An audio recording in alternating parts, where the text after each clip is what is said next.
From Sudha Chandran, who danced her way to global recognition with a prosthetic limb, Arunima Sinha, who was the first female amputee to ever climb Mount Everest, to Devendra Jhajaria, who is 2 times Paralympic gold medal winner in javelin.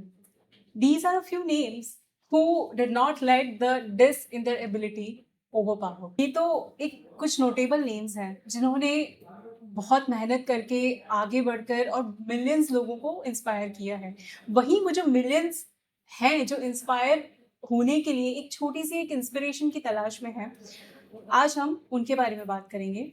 तो welcome to सुपात्रतान foundation third podcast. I am Neha and I have with me Mr. Alpesh Karena, founder and director of Apeksha Foundation. Welcome, Alpesh ji. Thank you, sir.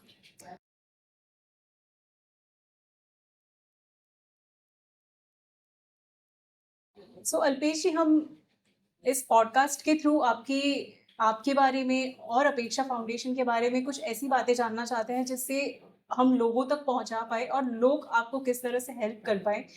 ये हमारा आज का podcast का message रहेगा। तो शुरू से करते हैं। राइट। आपकी शुरुआत, आपकी जर्नी की शुरुआत कहाँ से हुई थी?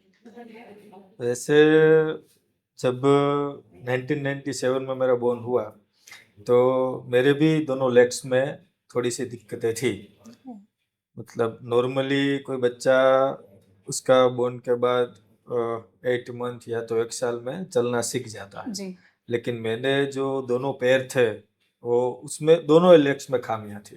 तो जब 2.5 मंथ का मैं था तब से मेरा ऑपरेशन स्टार्ट हुआ था और 3 साल के बाद मैं चलना सीखा था। 3 साल तक मेरा गांव है पोरबंदर के पास, तो पोरबंदर एक हॉस्पिटल है, उसमें मेरा ऑपरेशन चला था।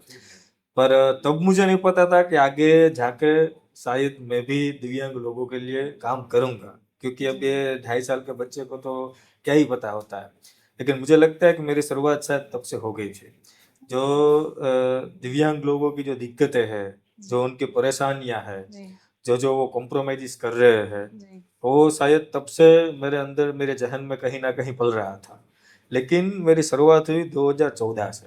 12 साइंस खत्म करके एल इंजीनियरिंग कॉलेज में बी सिविल करने के लिए मैं अहमदाबाद पहुंचा। और एक शाम को मैं जो हमारी हॉस्टल की मेस है वहाँ पे खाना खाने जा रहा था, तब मुझे एक विजिटिंग कार्ड मिला। जो विजिटिंग कार्ड था अपंग मानव मंडल का। और फिर सैटरडे मैंने विजिट की, लेकिन कुछ संजोग ऐसे थे कि अपंग मानव मंडल की जगह में चला गया ब्लाइंड पीपल एसोसिएशन यानी कि अंजन मंडल में। जाना था मुझे वहाँ, कार्ड भी, विजिटिंग कार्ड भी वहाँ का था। फिर वहाँ मैंने बात की और संडे था तो कोई स्टाफ था नहीं। फिर मैं मंडे गया, फिर मिला और एज अ रीडर के तौर पे मैंने वहाँ पे शुरुआत की कि जो भी ब्लाइंड बच्चे हैं, क्योंकि उनका तो कोई विजन है नहीं, तो वो लोग सुन के अपनी पढ़ाई करते हैं, वो याद रखते हैं, फिर एग्जाम देते हैं। रीडर, उसके बाद मैंने उसके राइटर के तौर पे शुरुआत की कि एग्जाम में उनका पेपर लिखने के लिए मैं गया। और उन लोगों को जैसे जैसे मिला तो डीपली मैंने जाना कि वो कौन से गांव से आते हैं, वो गांव में क्या दिक्कतें हैं, मेट्रो सिटी में जो दिव्यांग है उनको क्या सुविधा मिल रही है, गांव में क्या नहीं मिल रही है। ऐसा बहुत कुछ मेरी जर्नी वहाँ से आगे बढ़ी। लेकिन तब मैं सिर्फ राइटर के तौर पे ही एक्टिव था। तो जैसे जैसे ज़्यादा जानना मिला वैसा वैसा मेरी रुचि भी बढ़ी कि चलो भाई इसके लिए कुछ ज़्यादा करें। तो फिर 2014 से 2024 तक मैंने ऐसे पर्सनली तौर पे काम किया दिव्यांग लोगों के लिए। उनके एग्जाम में मैंने 800 से भी ज़्यादा पेपर लिखे जो वर्ल्ड रिकॉर्ड में भी नामांकित है। फिर 2024 में ऐसा लगा कि अब बड़े स्केल पे अगर कुछ करना है इन लोगों के लिए तो पर्सनली मैं अकेला कुछ नहीं कर सकूंगा। फिर 2024 में हमने अपेक्षा फाउंडेशन की शुरुआत की और वो भी बहुत ही अच्छी तरह से चल रहा है। वंडरफुल, मतलब बहुत ही इंस्पायरिंग है ये। एंड 800 से भी ज़्यादा स्टूडेंट्स का आपने हेल्प किया है विद राइटिंग देयर एग्जाम्स। तो सर ये जर्नी मतलब कैसी रही है, इससे क्या ऐसा लाइफ के बारे में क्या आपका थॉट रहा इसके बारे में? देखो, ये जर्नी तो बहुत ही अच्छी रही, वर्ल्ड रिकॉर्ड भी एक साइड, लेकिन जब उन लोगों को आप मिलते हो एग्जाम के बाद और एग्जाम से पहले, वो अपनी लाइफ की एग्जाम होती है, क्योंकि वो बंदा 6 महीना या पूरे साल किसी की ऑडियो सुन सुन के, उसके पास रिकॉर्डिंग होती है, जो हमारे जैसे लोग हैं वो ऑडियो रिकॉर्डिंग करके उनकी पूरी बुक एक पेन ड्राइव में कलेक्ट रहती है, वो सुन सुन के पूरे साल पढ़ाई करता है। Okay. उसके टीचर भी बोलते हैं, वो भी उसको सुन के ही याद रखना होता है। हॉस्टल पे भी वो ऐसे ही सुन सुन के अब से 4 या 6 महीने या तो 1 साल तक ऐसे मेहनत करके एग्जाम के टाइम पे उसके राइटर डिसाइड होता है। हम्म, फॉर एग्जाम्पल मैं उसके राइटिंग में जा रहा हूँ। जी अब एग्जाम के दिन, अब देखो सुबह 9 बजे एग्जाम है, जी 7 या 8 बजे मेरा कुछ ऐसा इंपॉर्टेंट काम आया या तो फिर मैं बीमार हो गया तो मैं नहीं जा पाऊंगा। हाँ मेरे को तो फोन करके ऐसा ही बोलना है कि भाई मैं नहीं आ पाऊंगा। राइट अपनी इतनी सी दिक्कत उनकी 1 साल की मेहनत को बर्बाद कर देती है। एग्जैक्टली तो ये सबसे बड़ी मुश्किल उनके लिए रही है कि वो हमारे जैसे लोग पे इंडिपेंडेंट डिपेंडेंट है। जबकि अभी ऐसा कुछ सॉफ्टवेयर आया है कंप्यूटर के बेस पे कि वो ब्लाइंड लोगों को किसी की जरूरत नहीं पड़ती है, वो एक सॉफ्टवेयर अगर समझ लेते हैं, सीख लेते हैं, तो वो उस सॉफ्टवेयर के तौर पर अपनी एग्जाम दे सकते हैं। तो वो एक अच्छी बात है कि वो चलो उसकी डिपेंडेंसी खत्म हो गई। राइट और सीखने की आपने बात बोली तो मुझे तो पर्सनली यही लगा है 12 साल से कि मैं उन लोगों के लिए काम नहीं कर रहा हूँ, ये लोग मेरे के लिए काम कर रहे हैं। क्योंकि किसी की भी लाइफ होती है ना, उसमें पर्सनल उसके लाइफ में बहुत सारी दिक्कतें चलती है। राइट हम सब न्यूज़पेपर पढ़ते हैं, अगल बगल में सब देखते हैं। आपने कभी भी ऐसा सुना कि आज कोई डिजेबल पर्सन ने या कोई ब्लाइंड पर्सन ने या कोई हैंडीकैप पर्सन ने सुसाइड किया? अगर सुना भी होगा तो बहुत कम सुना होगा। हाँ बहुत बहुत आई थिंक तो ये सबसे बड़ा एग्जाम्पल है कि हम डिसेबल है, वो तो एबल ही है। तो ये जो आत्मविश्वास है उनके अंदर, गुजराती में बहुत अच्छी शायरी है कि જેવી રીતે કૂંપણ દિવાલ ચીરીને કૂંપણ કઈ ખાસ નીકળે, જેવી રીતે દિવાલ ચીરીને કૂંપણ કઈ ખાસ નીકળે, એવી રીતે દિવ્યાંગોની છાતી ચીરો તો આત્મવિશ્વાસ निकले। जो वो वॉल है, दीवार है, उसमें किसी ने वो पेड़ का बीज नहीं डाला है, फिर भी वो दीवार को चीर के वहां से निकलता है। ऐसे ही आत्मविश्वास भगवान ने उसमें डाला है। तो ये आत्मविश्वास जो है वो हमें जीने के लिए प्रेरणा देता है। That is so true I mean ऐसा बोलते हैं कि भगवान अगर एक डोर बंद करता है तो दूसरे 10 खोल देता है। तो पर इस कॉन्फिडेंस के साथ जीना एंड कंटिन्यूअसली वो डिफिकल्टीज फेस करना उन लोगों के लिए भी बहुत डिफिकल्ट रहता Yes. होगा, राइट? तो ऐसे कौन से चैलेंजेस हैं जो कि मतलब हमारे दिव्यांगजन regular day to day life में फेस करते हैं? सबसे बड़ी चैलेंजेस उसके लिए है कि लोगों के माइंड में, जहन में एक बात बरसों से बैठी है कि अगर इसके पास आंख नहीं है, इसके पास हाथ नहीं है, इसके पास पैर नहीं है, अगर ये बोल नहीं सकता, अगर ये सुन नहीं सकता, अगर इसका माइंड डिस्टर्ब है तो ये कुछ नहीं कर सकता। ये सबसे बड़ी दिक्कत है। क्योंकि लोगों को ऐसा ही लगता है कि अगर हम सब अंग के साथ कुछ नहीं कर सकते तो उसके पास नहीं है तो वो क्या कर सकते। और बहुत सारे लोग अभी बेरोजगार पड़े हैं नॉर्मल समाज में भी। तो अगर ये माइंड से ये थॉट प्रोसेस अगर चेंज हो जाए नॉर्मल लोगों की, तो शायद उसका नजरिया भी बदल जाएगा। और उन लोगों के लिए सबसे, आपने जो अभी एग्जाम्पल दिए आगे, अरुणिमा सिन्हा का दिया, अनुराग का दिया, ये चलो ग्लोबल एग्जाम्पल है, Right. कुछ नाम है। अगर हम गुजरात की बात करें तो एक एक डिस्ट्रिक्ट में से आपको नाम मिल जाएंगे। अगर पोरबंदर में आप जाओ, भीमा खूटी है, जामनगर में जाओ, मानसी है, नीलेश भाई है, राजकोट में आओ, नेहा गढ़वी है, मानसी पटेल है, सुरेंद्रनगर में आओ, हमारा सिंगर धवल है, अहमदाबाद में आओ, नेहा भट्ट है, भाविना पटेल है। अगर इससे भी आगे नवसारी में जाओ, नरेश तुमड़ा है, सूरत में जाओ, परेश डाबी है, मुंबई में जाओ, अहमदाबाद में हमारे भूपेंद्र त्रिपाठी है।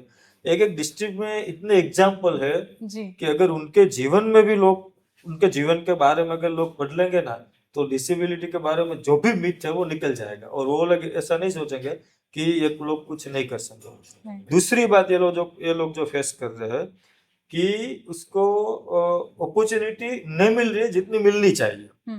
अभी हमारे बिल्डिंग में लिफ्ट का काम है, तो वो अगर कोई दिव्यांग मैन भी करता है तो कर सकता है। वहाँ कोई नॉर्मल लोगों को रखने की जरूरत नहीं है। कितने सारे कॉल सेंटर है, वहाँ पे सब पे दिव्यांग लोग काम कर सकते हैं। तो वहाँ पे भी हमें दिव्यांग लोगों को रखना चाहिए। राइट। कंप्यूटर डिजाइनिंग का काम है, तो कितने डिसेबल पर्सन है उनको बहुत अच्छी तरह से डिजाइनिंग आती है, जी। तो उनको भी रखना चाहिए। तो जो जो काम डिसेबल पर्सन कर सकते हैं वहां पर अगर पहले हम उनको अपॉर्चुनिटी दे तो भी बहुत कुछ हो सकता है। ये भी एक चैलेंजेस है। और सबसे बड़ी चैलेंजेस है जॉब पानी, कि भाई जितने भी, अभी मैंने कितने ऐसे बंदे देखे कि उनका एजुकेशन बहुत अच्छा रहा है, लेकिन वो काम क्या कर रहा है, क्या तो लिफ्टमैन का काम कर रहा है, या तो कोई रास्ते पे स्वरोजगार केबिन चला रहा है, या तो फिर किसी कंपनी में पैकिंग करने के लिए जा रहा है, या तो फिर वो अगरबत्ती बना रहा है। उसकी एजुकेशन बहुत अच्छी है, लेकिन कहीं ना कहीं हमारी जो थॉट प्रोसेस है कि ये दिव्यांग लोग नहीं कर सकते हैं, या तो इनकी नौटंकी बढ़ जाएगी, या तो ये हमारी कंपनी में ये करेंगे, उनकी वजह से इन लोगों को काम नहीं मिल रहा है। तो ये जो कुछ हमारे थॉट है उनको अगर हम चेंज कर लेंगे तो शायद उनका जीवन भी बेटर हो सकता है। राइट, मतलब वो एक वो मेंटल बैरियर जो बन जाता है कि या ये इतना ही कर पाएंगे, इसके आगे कुछ हमारे ऑप्शन ही नहीं मेंटली है। थॉट के प्रोसेस से वो बेचारे भुगत रहे हैं। Right, exactly. तो जैसे कि हम ऑलरेडी जानते हैं कि 2.5 करोड़ से भी ज़्यादा यस। लोग डिसेबल्ड हैं, राइट? विच मीन्स बेसिकली कि out of every 45% one individual is disabled. तो हम जब हर तरह के इंक्लूजन की बात करते हैं, हो गया कि जेंडर इंक्लूसिविटी, बॉडी पॉजिटिविटी, या फिर किसी भी तरह के इंक्लूसिव या डाइवर्सिटी की बात करते हैं हम, तो वहाँ पे डिसेबल्ड इंक्लूसिविटी कहाँ पे स्टैंड करती है? उसके लिए कितना स्टैंड लोग लेते हैं? स्टैंड लेने वाले लोग भी डिसेबल ही है, ओके। क्योंकि नॉर्मल लोगों को ने बहुत कम सोचा है इसके बारे में। ओके। वो बहुत कुछ है कि केवल अपना ही गम देखा तूने कितना कम देखा। तो और आपने जो बोला वो बात भी सही है कि हर एक टाइप का एनजीओ है, वो अलग अलग टॉपिक के बारे में काम राइट। करते हैं, और वो उन टॉपिक से बाहर नहीं निकलना चाहते। राइट। कोई अनाथ बच्चों के लिए काम कर रहा है, कोई वृद्धाश्रम के लिए काम कर रहा है, कोई एजुकेशन के लिए काम कर रहा है, कोई गौ जी। माता के लिए काम कर रहा है। तो स्टैंड लेने के लिए पहले तो हमें समझना पड़ेगा जी। कि एक्चुअली डिसेबल पर्सन क्या कर सकता है, उनको क्या क्या दिक्कतें आ रही है, जी। गांव में क्या दिक्कत है, क्योंकि गांव की चैलेंजेस और शहर के चैलेंजेस बहुत आर वास्ट डिफरेंट। क्योंकि वहां पे गांव पे अभी तो क्या है कि दिव्यांग लोगों को बाहर ही नहीं निकालते। उसके जो मदर फादर है उनकी थॉट प्रोसेस ऐसी है कि अगर हम इसको बाहर भेजेंगे ये कुछ कहीं नहीं कर नहीं सकेंगे, उसको कोई मार के चला जाएगा, या तो फिर ये अकेला क्या करेगा। ऐसे बहुत सारे गांव है। हमने अभी बनासकांठा में 3 स्वरोजगार केबिन की हेल्प कर लिए, हम गए थे। तो वहां पे अभी इतने कहीं बच्चे हैं कि उस 30 साल के हो गए, लेकिन उसको भी वो भी नहीं पता कि 5 और 5 10 होता है। वो टाइम भी नहीं दे सकते वॉच में, क्योंकि एजुकेशन ही नहीं हुआ। उनका माता पिता ने घर से बाहर ही नहीं निकाला, घर के अंदर ही रखा, क्योंकि उसकी थॉट प्रोसेस ऐसी हो गई थी कि भाई बाहर के लोग क्या बोलेंगे, इससे ज्यादा नहीं हाँ कर इसका सकते। लड़का ऐसा है, इसकी लड़की ऐसी है। तो ये भी एक बड़ी चैलेंज है गाँव में। और स्टैंड लेने की अगर बात करें तो सबसे पहले तो ये स्टैंड लेना चाहिए कि भाई हम उनको सम्मान से जीने का हक तो दे। एग्जैक्टली। रोजगारी भी बात की बात है, रिस्पेक्ट भी बात की बात है, सिंपैथी भी बात की बात है, लेकिन अगर वो हमारे पास से गुजरे तो कम से कम उसको इस तरह से तो ना देखे कि वो आदमी ही नहीं है। एग्जैक्टली, एक एक्सेप्टेंस जो है सबसे वो बड़ी इसकी वही सबसे बात है कि हमें उसको स्वीकारना पड़ेगा कि भाई ये भी हमारे जैसा ही है, और ये उनका कोई वो नहीं है कि भाई उनके कोई पाप नहीं है, या तो कोई उनके अगले जन्म के कर्म नहीं है, बराबर ये सब बातें वैसे ही है। हाँ, ऐसे भी काफी सारे टैबूज हम सुनते हैं कि पिछले जन्म में इसने कुछ ऐसा कर्म किया क्योंकि हो भगवान जिसकी वजह से। हमने हमको भी भगवान ने बनाया, उनको भी भगवान ने बनाया। उनकी एबिलिटी देखो, उनका स्वीकार करो। आपके अभी तक के एक्सपीरियंस में आप कोई ऐसा स्टोरी या शेयर करना चाहेंगे हमारे व्यूअर्स से, जिसमें मतलब आपने भी एक्सपेक्ट नहीं किया था कि ये इंसान इस तरह का बदलाव ला सकता है या इस तरह की ऊंचाइयां अचीव कर सकता मैं जब अंजन मंडल बैंक पीपल स्टेशन रस्तापुर में एज ए रीडर और राइटर जा रहा था, है? जी। तब एक बंदा ताहिर करके था। अब वो गांव से आया था, सौराष्ट्र से बिलोंग करता था, इधर आया था। हम्म। तो मतलब मैं जब गुजराती उनको पढ़ा रहा था, जी। तो भी वो क्या कि बहुत ही मेहनत के बाद एक्सेप्ट कर सकता था। टेंथ स्टैंडर्ड में तो वो चलो ऐसे ऐसे करके पास हो गया था, लेकिन फिर ट्वेल्थ में मुझे लगता था कि यार क्या होगा, 2 साल मैंने पढ़ाया है, उसकी एग्जाम भी लिखी है, जी। 12 में भी निकल गया, फिर कॉलेज में भी मैंने एग्जाम दी, और रेलवे में फिर उनकी एग्जाम में उसका फॉर्म भरा, क्योंकि रेलवे में बैंक में हर जगह गवर्नमेंट के ऐसी कई कोटा है कि वहाँ पे स्पेशल दिव्यांग लोगों को इतने इतने परसेंट में रखता है। जी। तो रेलवे की एग्जाम राजकोट है ये। ओके। तो हम यहाँ से दोनों गए राजकोट एग्जाम देने के लिए, एग्जाम दी, फिर रिजल्ट आया, आई थिंक फिर कुछ डिस्प्यूट हुआ था, तो रिजल्ट आया शायद 2.5 या 3 साल बाद। तो फिर उसका मुझे फ़ोन आया कि अल्पेश सर हम एग्जाम देने गए थे राजकोट, आपको पता है? हाँ हाँ याद है मुझे। तो मैं पास हो गया। मैंने कहा यार तू तो गुजराती भी मतलब बहुत बहुत कठिनाई से समझ रहा था, तो एग्जाम ने पास किया। फिर वो बंदा मुझे अभी भी शायद 1 या 1.5 साल पहले ही मिला, जी। वो अभी बहुत ही अच्छी तरह से रेलवे में जॉब कर रहा है यहाँ अहमदाबाद में ही। फिर उसने शेयर मार्केट का इतना नॉलेज लिया, हम्म। उसने भी उसमें भी उसने इतना अच्छा किया, फिर प्रॉपर्टी में इन्वेस्ट भी किया, और अभी वो समझो ना कि उसकी खुद की 13 या 14 शॉप है, जॉब भी कर रहा है, उसकी वाइफ है वो भी अच्छी तरह से जॉब कर रही है, जी। उसका छोटा भाई है वो भी अच्छी तरह से जॉब कर रहा है। ओके। मतलब एक समय था कुछ नहीं था उसके पास, और बहुत ही पुअर फैमिली से वो सौराष्ट्र से बिलोंग कर रहा था, आ रहा था। तो मुझे लगता है कि यार ये मतलब ऐसे तो कई सारी स्टोरियाँ है, कहानियाँ है, लेकिन उससे जो अपनापन था, जी। इसलिए मैंने आपको बताया कि ऐसे ये बंदा कुछ हटके था। मतलब ऐसे जब हमारे ही स्टूडेंट्स या मतलब किसी को जब हमने हेल्प किया है उनको आगे बढ़ते हुए देखते हैं तो एक वो अलग राइट। तरह का खुशी का अनुभव होता है। अपेक्षा फाउंडेशन के बारे में आप थोड़ा बताएं कि अपेक्षा फाउंडेशन मतलब किस तरह से हेल्प करता है? अपेक्षा फाउंडेशन नाम मैंने इसलिए रखा कि भाई किसी भी चीज की, कोई भी नेम फेम की अपेक्षा रखे बिना दिव्यांग लोगों की जो अपेक्षा है वो पूरी की जाए, ओके। ऐसा एक मोटो है हमारा, इसलिए मैंने नाम रखा अपेक्षा फाउंडेशन। जी। अब हम अभी क्या कर रहे हैं कि वो चार दीवार के बीच वाला जो फाउंडेशन है, एनजीओ है, ऐसा हमारा वर्क नहीं, क्योंकि मैंने 10 साल तक अलग अलग 11 से 12 एनजीओ में मैंने एज ए वॉलेंटियर वर्क जी। किया है।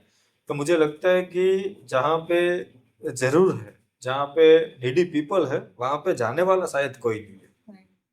तो हमने ऐसा सोचा कि भाई ऐसा कोई ऐसा कॉन्सेप्ट के लेके हम काम करें कि जहाँ पे जरूरत है वहाँ पे हम पहुंच सके। अगर चार दीवार के बीच मैंने 200 या 300 पर्सन रखे जी। और उनके लिए मैं काम करता रहा, तो गांव के जो लोग हैं वहाँ कोई नहीं पहुंच पाएगा। बिल्कुल। तो अपेक्षा फाउंडेशन की शुरुआत का मेन रीजन ही ये है कि हम वहां पहुंचे जहां कोई नहीं पहुंचे है। जी। अभी जो है हमारे वर्क क्राइटेरिया की हम बात करें तो ऐसे जो फैमिली है कि जिनको 90% डिजेबिलिटी है, वो कुछ ओके। काम करना चाहे तो भी नहीं कर सकते, जी। तो उन लोगों को हम आजीवन मतलब पूरी लाइफ टाइम उसको राशन प्रोवाइड कराते हैं। हम्म। उसके बच्चे के लिए एजुकेशन में जो भी उनको हेल्प चाहिए वो जी। हम करते हैं। ट्राइसिकल है, व्हीलचेयर है, घोड़ी पाटला, उसको हम डोनेशन के तौर पे जिसको देते हैं। जी। उसके बाद अलग अलग कंपनी के साथ हमारा टाई अप है। अगर कोई एजुकेशन वाला ऐसे एलिजिबल पर्सन है कि उसके पास मतलब ग्रेजुएशन है या कोई स्पेशल कोर्स उन्होंने किए हैं, तो हम कंपनी के साथ टाई अप करके उनको जॉब लगवाते हैं। हम्म। दूसरा गांव की अगर मैं बात करूँ तो वहाँ पे एजुकेशन इतना नहीं है, जी। क्योंकि कुछ लोग मैंने कहा ऐसे बाहर ही नहीं निकले, तो उनको भी कमाने का तो हक है, खाने का तो हक है। बिल्कुल। तो वो लोग ऐसे स्वरोजगार केबिन जो हम प्रोवाइड कराते हैं, तो वहाँ जी। बैठ के वो अपना खुद का इतना तो बिजनेस कर ही लेते हैं कि अपना घर चला जी। सके। तो ये हम प्रोवाइड कराते हैं। फिर जो ऐसे दिव्यांग है, आपने जिनका नाम लिया और मैंने जिनका नाम लिया कि उसने गुजरात से बाहर निकल के भारत और पूरे विश्व में गुजरात का नाम रोशन किया है, जी। तो उनको हम दिव्यांग रत्न अवार्ड से सम्मानित करते हैं। ऐसे अलग अलग फंक्शन अलग अलग सेलिब्रिटियों के ओके। बुला के उनको देते हैं।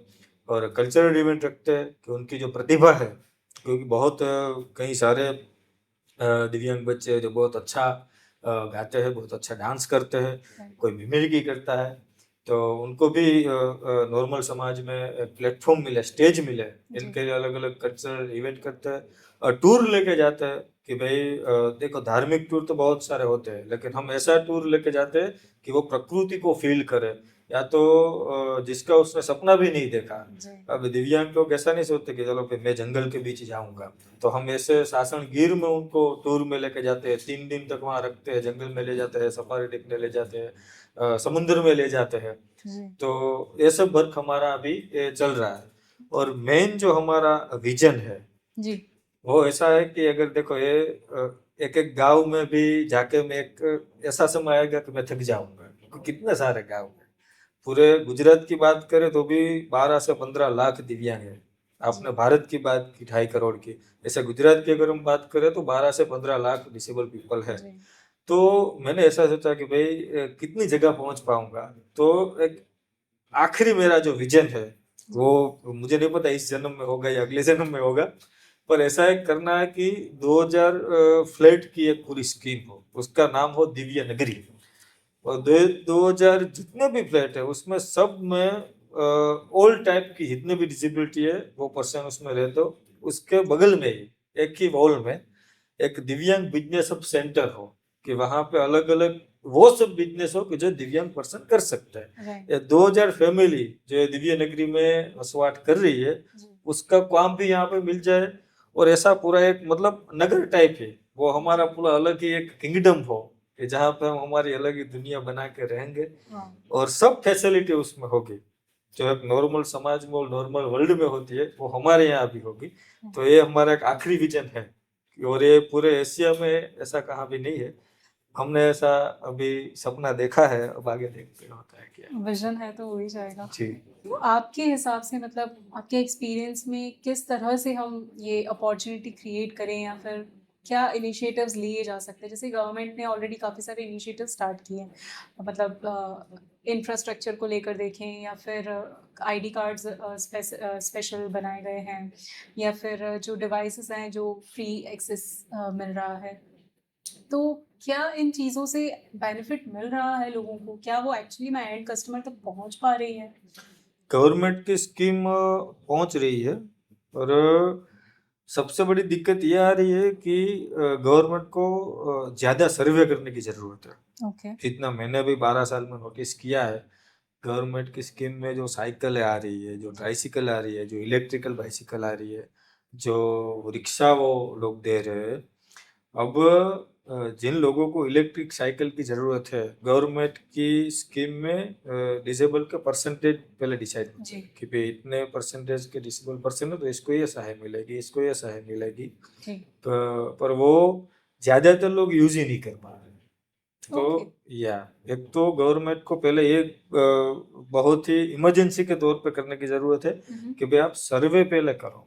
आपने जो लोग बिठाए हैं कमेटी में, जी, या तो फिर जो अधिकारी नीमे हैं काम करने के लिए, जी, उनको आप ग्राउंड लेवल पे भेजो कि भाई एक्चुअल में डिसेबल पर्सन को इतने परसेंटेज में क्या देना चाहिए, इतने परसेंटेज में क्या देना चाहिए। जी। और देने के बाद क्या क्या दिक्कतें आ रही है उनको रिसोल्व करने की भी जिम्मेदारी हमारी है, क्योंकि एग्ज़ैक्टली। शुरुआत आपने की है तो अंत तक आपको ही लास्ट तक लेके जाना पड़ेगा। तो ये एक सबसे बड़ी जरूरत है कि उसको फिर गवर्नमेंट ने जो जॉब में कोटा डिसाइड किए हैं उसमें अभी भी ज्यादा हो सकता है। ओके। किया है वो अच्छा है, बहुत ही अच्छा है, अच्छा नहीं बहुत ही अच्छा है। लेकिन अभी भी कई सारी ऐसी स्कूलें हैं जी, कि जहाँ पे हम डिजेबल पर्सन को एज ए टीचर के तौर पे रख सकते हैं। कई सारी ऐसी जॉब है कि जो नॉर्मल पर्सन अगर उसमें नहीं हो, डिसेबल पर्सन हो, तो भी वो कर सकते हैं।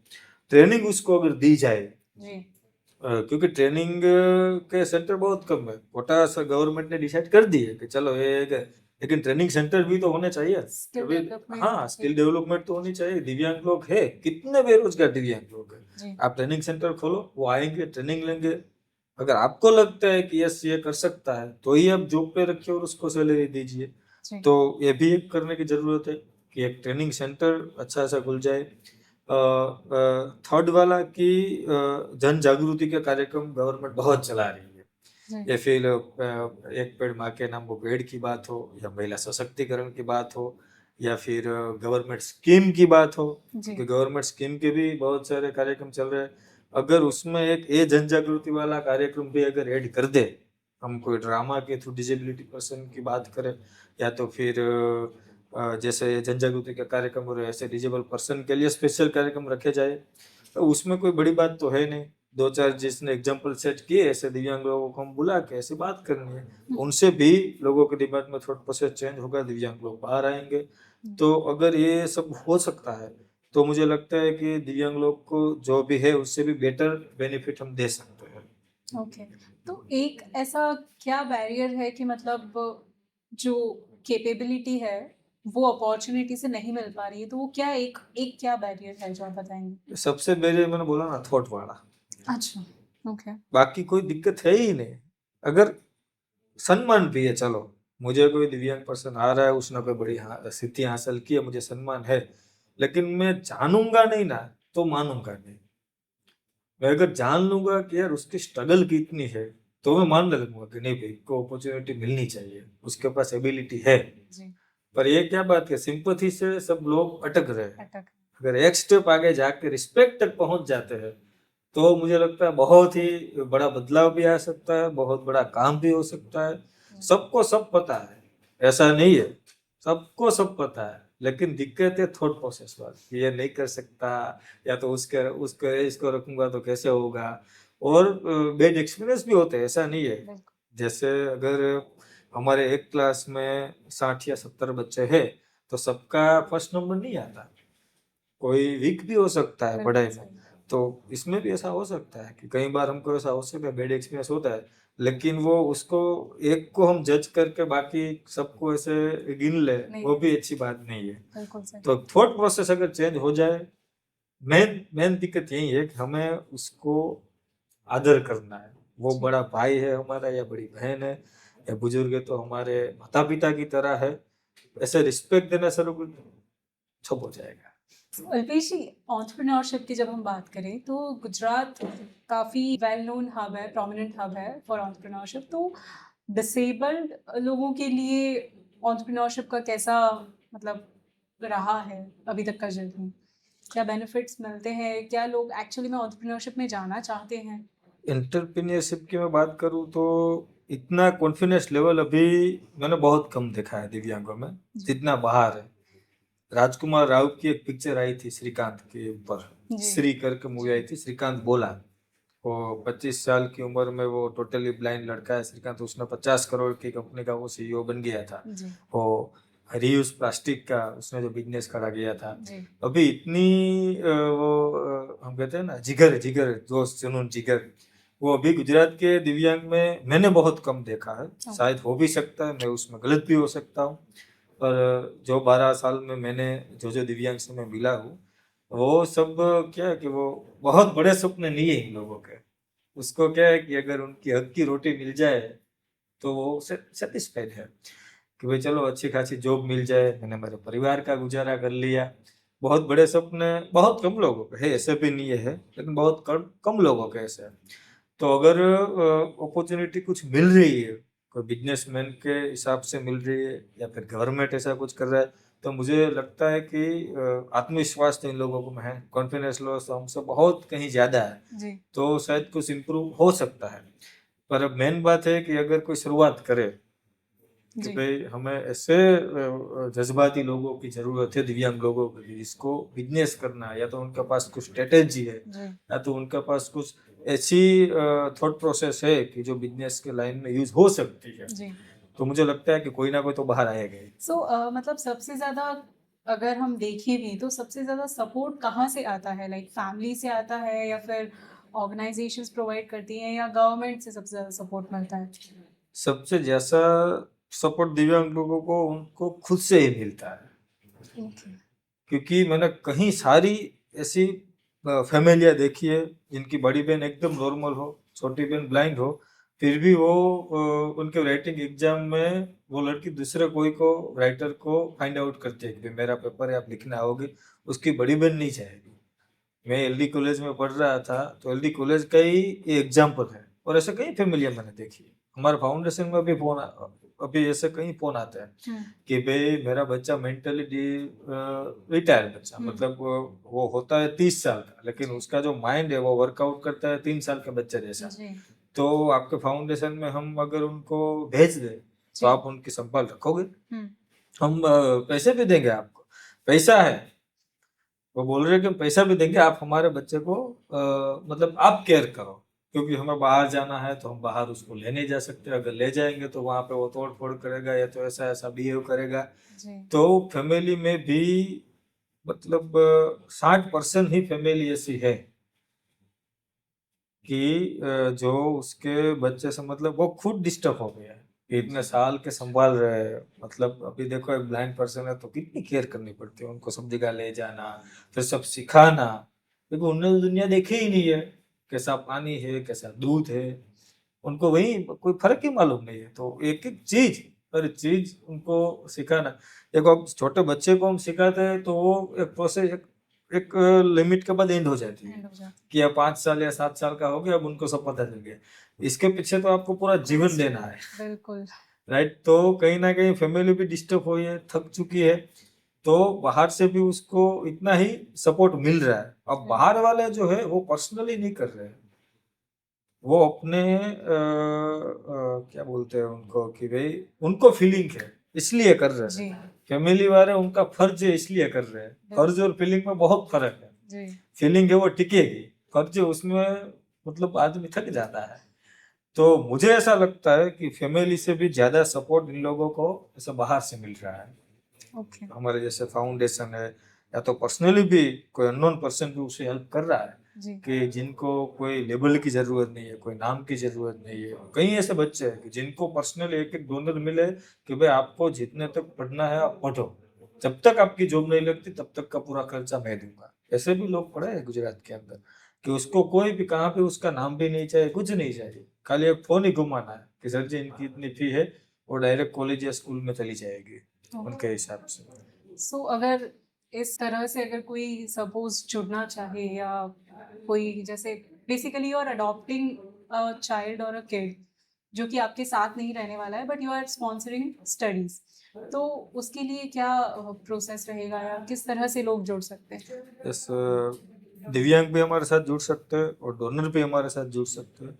डोनर को अगर जुड़ना है तो वेबसाइट भी है हमारी, ओके। www.apekshafoundation.in। जी। वहाँ पे पूरी डिटेल हमने उसमें भेजी है ओके। कि हम क्या क्या एक्टिविटी कर रहे हैं, हमारा विजन क्या है, मिशन क्या है, जी। किस हिसाब से और किस एंगल से हम दिव्यांग लोगों को हेल्प कर रहे हैं, वो पूरी डिटेल उसमें फोटोग्राफ वीडियोग्राफ के साथ हमने डाली हुई है। इंस्टाग्राम और यूट्यूब पे भी हमारा अकाउंट है, उसमें भी हमने पूरी एक्टिविटी जो जो भी हम कर रहे हैं तो वो सब उसमें डाला है। तो वहाँ पे हमारा मोबाइल नंबर भी है, तो डोनर हमारे साथ जुड़ सकते हैं। पर्सनली अगर वो ऐसा करना चाहते हैं कि भाई हमें फाउंडेशन में डोनेशन नहीं देना है, जी। लेकिन हमें डायरेक्टली उनको हेल्प करनी है, जी। तो भी मोस्ट वेलकम। हमारे ओके। पास वो भी रास्ता ओपन है, हम डायरेक्टली फैमिली से भी मिला देंगे कि आप, हमारा तो एक ही एम है कि दिव्यांग लोगों को बेटर लाइफ मिले। बिल्कुल। और दिव्यांग लोगों को भी जुड़ना है तो व्हाट्सएप पे हमने बहुत सारे ग्रुप क्रिएट किए हैं अलग अलग डिस्ट्रिक्ट के। तो आप हमारे फ़ोन पे फ़ोन कीजिए और हमें बताइए कि आपको क्या दिक्कत है, कौन सी डिसेबिलिटी है, जी। अभी आप क्या कर रहे हो और आपको क्या ज़रूरत है। जी। तो हम उसके हिसाब से आपको ग्रुप में रख के और आपके लिए क्या बेटर हो सकता है, जैसे जैसे हमारे साथ डोनर जुड़ेंगे हम उसको भी हेल्प करेंगे। वॉलंटियर्स या फिर जैसे आपके पास ऑलरेडी जितने मेंबर्स हैं, सो उन लोगों का केयर कैसे होता है? एंड स्टाफ मेंबर्स आपने फुल टाइम हायर किए हैं या फिर वॉलंटियर्स आते हैं, या फिर अगर उनको हायर भी करते हैं तो उनकी क्या प्रोसेस रहती है? हमारे पास अभी फाउंडेशन की ना तो ऑफिस है, ओके। ना तो कोई परमानेंट स्टाफ है। ओके। हमारे मतलब फाउंडेशन जब रजिस्ट्रेशन करते हैं तो उसमें परमानेंट एड्रेस की नीड होती है। उसके हिसाब से हमारे जो दूसरे ट्रस्टी है प्रकाश भाई राजपूत की जो ब्लाइंड है, जी। तो उनके घर का एड्रेस हमने रखा है। कोई परमानेंट स्टाफ अभी है नहीं, ना तो कोई ऑफिस है। अगर मैं ऑफिस रखता हूँ तो 15-20 हज़ार उसका भाड़ा, फिर वहाँ पे मैं एक बंदे को बिठाता हूँ तो 10-15 हज़ार उनकी सैलरी। जी। तो इतने पैसे में तो मैं 5 लोगों का एक महीने तक घर चला पाऊंगा। तो उस हिसाब से मैंने वो भी कुछ नहीं रखा है, ना हमारे पास कोई परमानेंट वॉलेंटियर है। जब भी हमारी इवेंट होती है हम ग्रुप में मैसेज डालते हैं, जो भी फ्री होता है वो आ जाता है। ओके। हमारे वॉलेंटियर की अभी सख्त जरूरत है। हाँ, एक बात मैं आपको बता दूं कि हमारे पास अभी 3 या 4 ही ऐसे वॉलेंटियर है कि जो हर इवेंट में आते हैं। बाकी जी। सब वॉलेंटियर है वो महीने में एक बार आते हैं, कभी 6 महीने में एक बार आते हैं, कभी एक साल में एक बार आते हैं। तो अगर कोई वॉलेंटियरिंग के तौर पे हमारे साथ जुड़ना चाहते हैं, जी। कि वॉलेंटियर में और कुछ डोनेशन की कोई बात ही नहीं है, वॉलेंटियर वो आए, दिव्यांग लोगों की केयर करने में मदद करें। जैसे में हमारी फूड डिस्ट्रीब्यूशन की कोई इवेंट हो या फिर व्हीलचेयर की कोई इवेंट हो, जी। ट्राइसिकल या फिर किसी को हम केबिन प्रोवाइड करना है, तो वहाँ पे हमें वॉलंटियर की ज़रूरत पड़ती है। ओके। तो अभी तो क्या हम इनमें 3 लोग ही है कि जो कर रहे हैं, तो यस ये हमें अभी खास ज़रूरत है, कोई जुड़ना चाहे तो प्लीज़ मोस्ट वेलकम। जी, बिल्कुल। आपसे डायरेक्टली भी कॉन्टैक्ट कर सकते हैं। Yes, yes, sure. Alpesh ji, जैसा मैंने सुना है आपके बारे में कि आप एक गुजराती कवि भी हैं, ओके। राइट? तो मतलब कभी ऐसा हुआ है कि हम इन जनरल कोई बात नहीं बता सकते हैं, पर वो कविता के ज़रिए हम बयाँ कर देते हैं। तो ऐसा कुछ है कि मतलब या फिर ऐसी कोई कविता है आपकी, कोई वर्ड्स हैं जो कि आप शेयर करना चाहेंगे हमारे व्यूअर्स के साथ? ये ऐसी तो कविताएँ कुछ लिखी नहीं है। इट ऐसा कैन वो बी अ मोटिवेशन भी हो सकता है या फिर कुछ भी, मतलब स्पेसिफिकली दिव्यांगजनों के ऊपर नहीं, पर कोई ऐसी हाँ, बात हाँ, वो तो कम्युनिकेट। मैं समझ गया। वो मित्र के ऊपर मैंने लिखा था एक कि भई यस फ्रेंड फ्रेंड के ऊपर मैंने लिखा था कि भई भगवान फ्रेंड एक ही ऐसा मतलब शख्स होता है आपकी लाइफ में कि जो आपको डिसाइड करने का मौका मिलता है। आपके माँ-बाप पहले से डिसाइड है, आपके भाई-बहन पहले से डिसाइड है, बाकी के जो सब रिलेशन है अंकल, आंटियाँ, मौसी, मौसा, फूआ, फूआ सब डिसाइड है। और हमारे जो कल्चर है गाँव का, वहाँ जी, पे तो वाइफ भी डिसाइड ही है। माता-पिता ये डिसाइड करते हैं कि आपको इसके साथ मैनेज करना है। जी, और फ्रेंड ऐसा है कि जो आप डिसाइड करते हो कि आपको किसके साथ रहना है। तो मैंने उसको क्योंकि पहला गुरु हमारा होता है भगवान, जी, दूसरा हमारा गुरु होता है वो माँ-बाप। जी, तो मैंने फ्रेंड को तीसरा गुरु माना था और ये कविता लिखी थी ओके, कि भाई શરૂઆત અંત પણ ત્યાં અને ત્યાં જ થાય શરૂ મારા મતે આ મિત્ર છે ત્રીજો ગુરુ अंत पण ત્યાં ને ત્યાં જ થાય શરૂ મારા મતે આ મિત્ર છે ત્રીજો गुरु ऐसे पूरी कविता ये थी।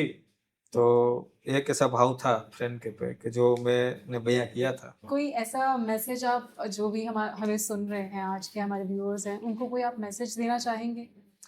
बस मैसेज यही है कि आपके अगल बगल में भी बहुत सारे ऐसे एग्जाम्पल सेट है दिव्यांग लोगों के, उनके बारे में जानिए, उनकी स्ट्रगल के बारे में जानिए और आपके तौर पे जो भी हो सकता है, मुझे लगता है कोई भी ऐसा आदमी नहीं कि वो कुछ नहीं कर सकता।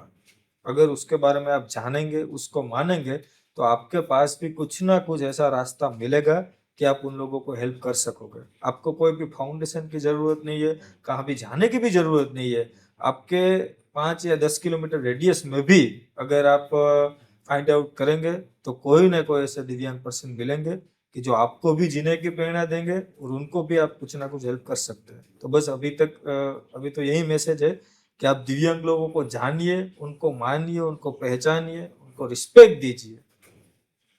Thank you so much Alpesh ji, आज के पॉडकास्ट के साथ जुड़ने के लिए। Thank you, thank to you. जैसा कि हमने सुना, बड़े-बड़े ऑर्गेनाइजेशंस के बड़े-बड़े इम्पैक्ट के बारे में तो हम लोग अक्सर सुनते हैं। सुपात्रदान लेकर आया है आपके लिए वॉइस ऑफ इम्पैक्ट, एक ऐसा प्लेटफॉर्म जहाँ पे हम ग्रास रूट्स और चेंज मेकर्स के बारे में बात करेंगे।